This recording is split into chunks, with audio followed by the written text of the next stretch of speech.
The Wizard and the Hopping Pot. There was once a kindly old wizard who used his magic generously and wisely for the benefit of his neighbours.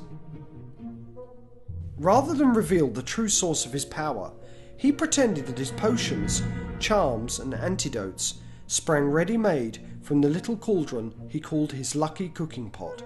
From miles around, people came to him with their troubles, and the wizard was pleased to give his pot a stir and put things right. This well-beloved wizard lived to a goodly age, then died, leaving all his chattels to his only son. This son was of a very different disposition to his gentle father. Those who could not work magic were, to the son's mind, worthless, and he had often quarrelled with his father's habit of dispensing magical aid to their neighbours. Upon the father's death, the son found hidden inside the old cooking pot a small package bearing his name.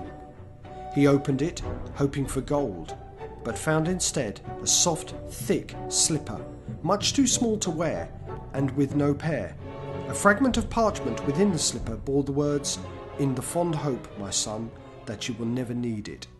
The son cursed his father's age-softened mind, and then threw the slipper back into the cauldron, resolving to use it henceforth as a rubbish pail. That very night, a peasant woman knocked on the front door. "My granddaughter is afflicted by a crop of warts, sir," she told him. "Your father used to mix a special poultice in the old cooking pot." "Begone!" cried the son. "What do I care for your brat's warts?" And he slammed the door in the old woman's face. At once there came a loud clanging and banging from his kitchen. The wizard lit his wand and opened the door, and there, to his amazement, he saw his father's old cooking pot.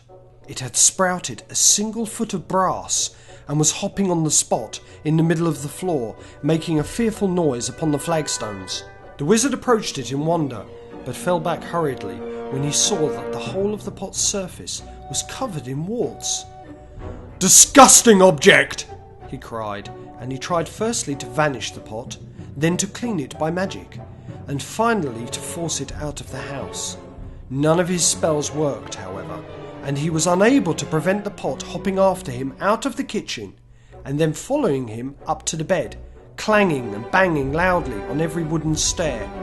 The wizard could not sleep all night for the banging of the warty old pot by his bedside.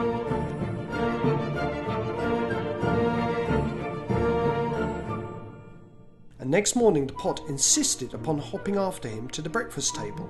Clang, clang, clang went the brass-footed pot, and the wizard had not even started his porridge when there came another knock on the door. An old man stood on the doorstep. "'Tis my donkey, sir," he explained. "Lost she is, or stolen, and without her I cannot take my wares to the market, and my family will go hungry tonight." "And I am hungry now," roared the wizard, and he slammed the door upon the old man. Clang, clang, clang went the cooking pot's single brass foot upon the floor. But now its clamour was mixed with the brays of a donkey, and human groans of hunger echoing from the depths of the pot.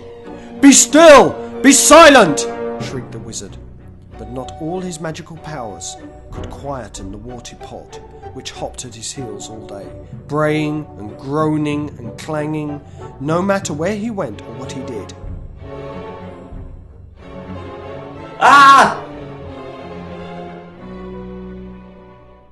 Baby, baby, baby.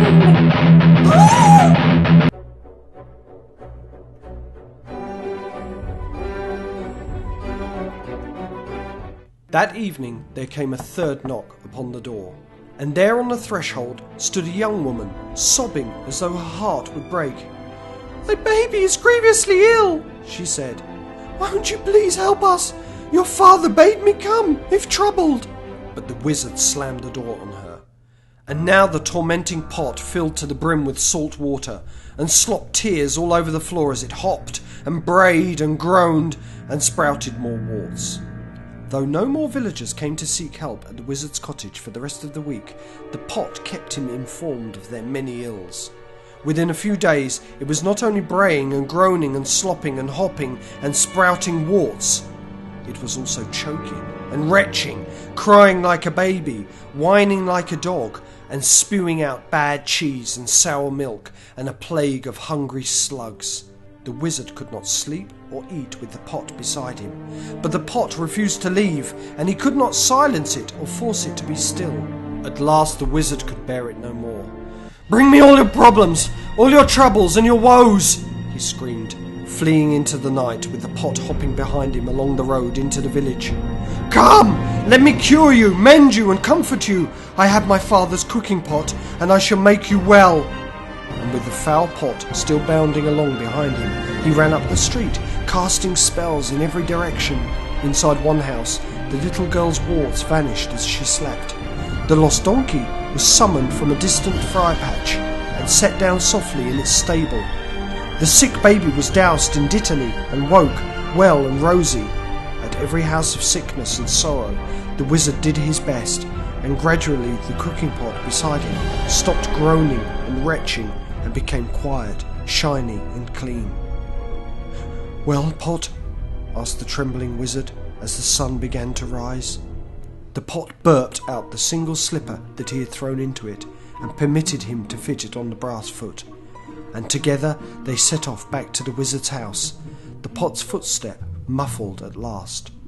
But from that day forward, the wizard helped the villagers like his father before him, lest the pot cast off its slipper and begin to hop once more.